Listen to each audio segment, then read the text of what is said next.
Hello everyone, I'm Overhaul and today we are reviewing My Hero Academia chapter 246. And if there was ever going to be like the moment where Ace was captured in One Piece, this would probably be the moment. Because after this arc, I don't care if the next couple of arcs are going to lead into a time skip or what, but things are getting serious, which we could have already kind of tell, but this one is the one that confirms it. So we begin this chapter with Tomoa and Ujiko. Now I am wondering where are they, because Ujiko was originally saying, for my privacy, I would prefer to stay out of the area, yeah, or something like that. So I would wonder where they are, but it does seem like they are at the base. It's probably that he just used Johnny-chan to teleport there. Or maybe it's because right now the Liberation Army just, well, basically are beneath Tomoa. They are all just, he just can walk around because he knows that Tomoa orders them not to do anything. So yeah. Now anyways, Ujiko asks Tomoa, why does he want this power? I mean, you're already freakishly powerful. I mean, your quirk already blossomed beyond belief. And Tomoa is smart about this and tells him, well, true, my quirk blossomed, but the guy that I was attacking with this is still alive. I mean, he's still, if I call him here, he will show up literally if I need to do it. And my arm is racked. And how many heroes do you think there are? So even though I have a bunch of soldiers and the possibility of no moves is still ginormous, I still don't really have enough of a power to confirm me winning. Plus, I feel like plus we don't really know the numbers of heroes, so really we are dealing with quite a few powerful, and I can assume that the heroes and the psychics are more powerful than the soldiers, so let's look at this. An army of heroes versus an army of above average in terms of skill people with a couple of elite people, and well, depending on how many nomos there are going to be, if all of the 11 that we have, I believe there are 11 higher nomos are there. I mean, that's a fact, but we still don't know exactly. But the Getomake is also a big powerhouse, but still. So yeah, basically that's the answer that Toba gives. Even though we have power a lot now, I can still get more, and well, you kind of need it if we want to be 100%. Like, I'm not underestimating them. I'll get to the whole underestimating the heroes thing a bit later, if I think in the next thing we're gonna be talking about. But yeah, Toma is serious, and then Ujiko explains to Toma what the process is. Basically, the general gist of it is this. Ujiko most likely had an idea before he joined All for One about quirks. Like, they get stronger every generation, and this is the fourth generation, so they got even stronger. And with that, he also, I believe, theorized something about quirks to that person can get multiples of them, or the combinations could be insane. But no one really got behind Ujiko's ideas except All for One, which is a good information to get. And yeah, that's the general gist. General gist of it, that he has a way to give people more quirks, but he explains there's a problem with that there's a mental problem with this. So the memory of the person's body or something will not cooperate functionally, and the person will become a mindless beast. Which is something that will be most likely explained better in the movie that's coming out, I believe, in December the 12th. But I can't remember exactly the date. Because with the 9th villain, but still, that's the general gist.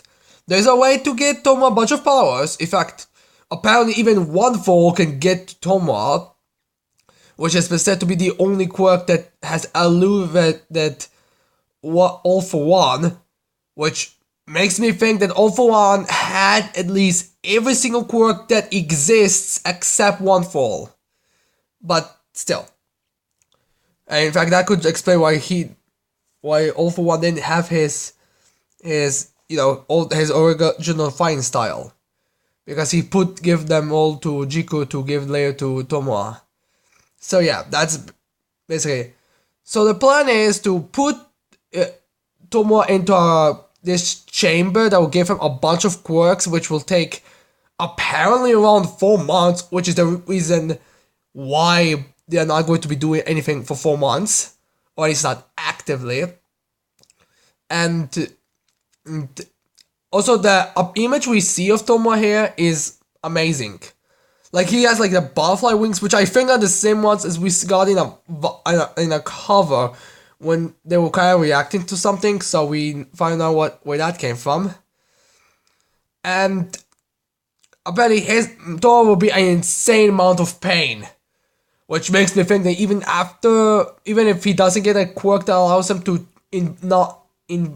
stop the pain or some kind of thing like that, like Hazel from Ruby, he will automatically already be able to handle a lot of pain. Or that could just be mentally, but who really knows anymore. So yeah, basically Tomoa will get a bunch of quirks, and who the hell knows how powerful he will be. In fact, the way it kind of seems to be, it's gonna basically kind of like a cocoon, which again makes sense with the butterfly wings. Which I am wondering if that is going to be the original, the new is going to be the future design for Tomoa. It's kind of a little teaser, which I'm excited for. So the next thing we're gonna be talking about is that Hawks is going all around the base and kind of giving us more explanations. For example, Hawks explains to us that the way his quirk works is that has a certain range he works with. For example, he cannot like be on the outside. He cannot be in a different city and he could hear what's going on in the base. He has to be in a general area. So yeah, that's one of the problems with his quirk. So he goes around and goes through the plan, and he says, alright, how many heroes are there working for them? And we need to capture all of them immediately. We cannot let a single member escape.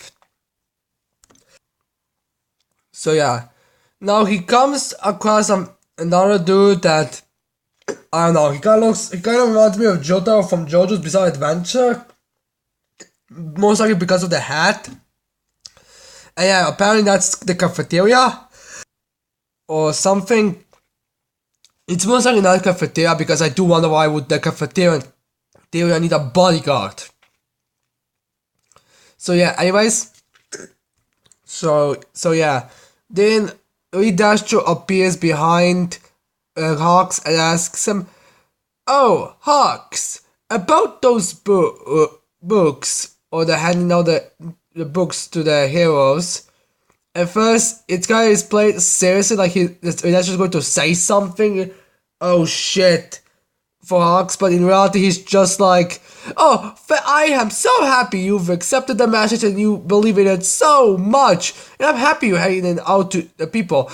Truly, your contribution to our organization will only strengthen our army." Basically, he's all cheery and happy, and it's just so hilarious that he's assuming that Hawks he's like completely unassuming of anything. Which is such a contrast to what he was in the beginning. But I guess people can change. So yeah, Twice is with Dastro, which by the way, Dastro has new robotic arms. I am wondering if his quirk can work on his arms right now. Well, on his legs. I don't know why I was saying his arms. His legs.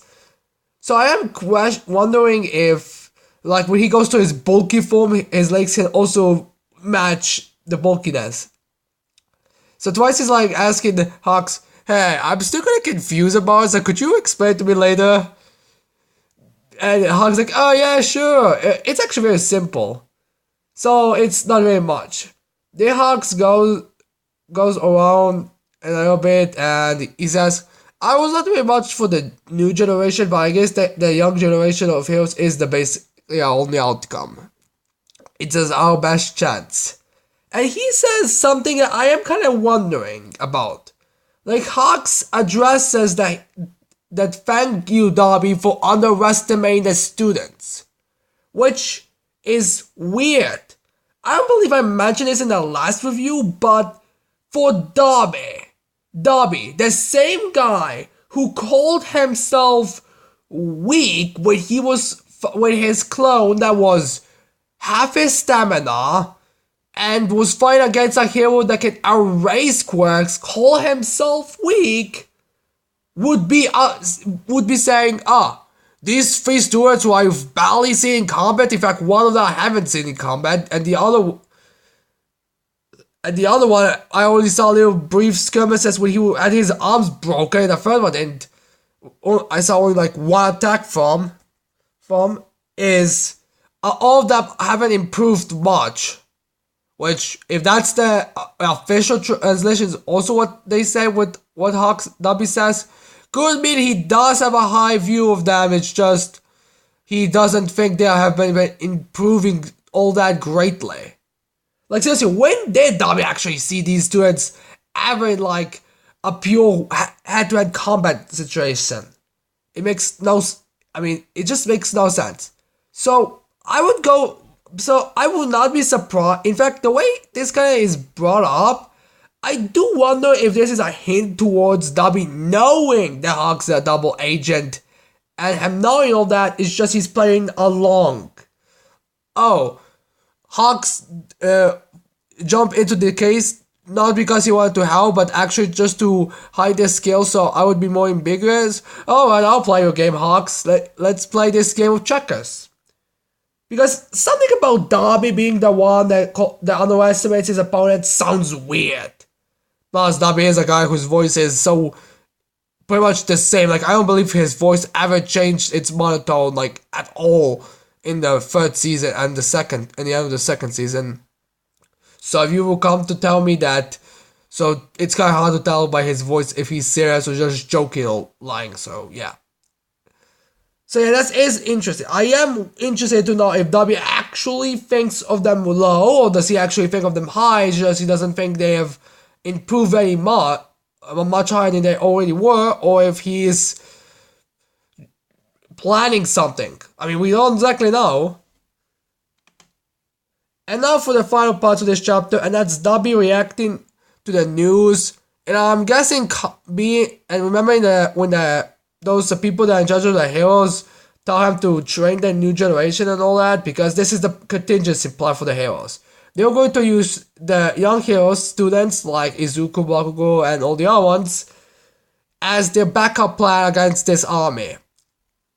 Which is kind of like passing the torch to them or something in a way, but yeah.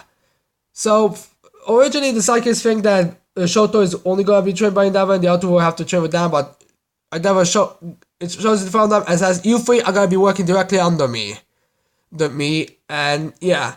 So I'm assuming the next parts of this arc could just be every student and heroes doing their job, like one chapter of them in action or something, which would be fine. I'm pretty sure a lot of people would like to see that.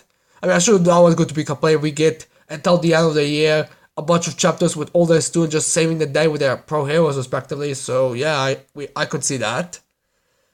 So yeah, and we basically end this chapter with two spread pages with a bunch of heroes, like showing us Jiro Soji with getting Oka, Ida with that manual, or that guy he was in the Hero Killer arc, with Ochako Tsuyo with Rikyo, basically that. The only ones that I would like, the only important things that I would mention is that Adshot has the book that seems to be a Liberation Army, which I am wondering where he got that, and if he actually believes in those ideals. Because we see Kaminari and Sao there, and if Kaminari is the traitor, he could potentially be brought up quickly. I mean, I could totally imagine Kaminari appearing, being teamed up with Adshot, Kamini Woods, and Mount Lady, and be like, oh, sorry, I'm a little bit late. I went to the store to read this hot new book. It's called The Liberation Army. apparently it's going to be on the range pretty soon, so I'm wondering if that's the case. Like, we don't have any proof of that. In fact, we only get the same panel, but still. And then, and the next ones are, we see Fuyumi praying. Now, it's not the big thing that Fuyumi is praying, but the thing is, why is she praying? Like, is she praying to God to help the family to get closer again? I mean, Never's trying, but not so refuses, and how he doesn't even seem like he's going to even. He doesn't even think maybe he Never is trying to fix everything. So I don't exactly know, or is she praying because she thinks that Toya is dead? I don't know. I am interested to find this out. Hell, consider that I would not be surprised if in the next chapter Fumi leaves and wherever she is praying and Dobby is there standing to give us even more. Dobby is turned to the Roki thesis. And then the final ones to mention are we see All Might very nervous and very worried. Probably because he knows pretty soon it's his time of dying, and we also see Gran Torino and the detective also kind of be having that kind of reaction with what seems to be Kurogiri, I would assume. We see a prisoner in a straitjacket and kind of the mist coming from him, which does seem to be implying that it is Kurogiri. Although the weird thing is that why would Kurogiri's quirk be active in the toddler's prison? I mean, I believe it was there that Kurogiri's body is actually inside the black mist. Although I guess his mutation could be that there's a constant black mist off him, but still, it's kind of weird.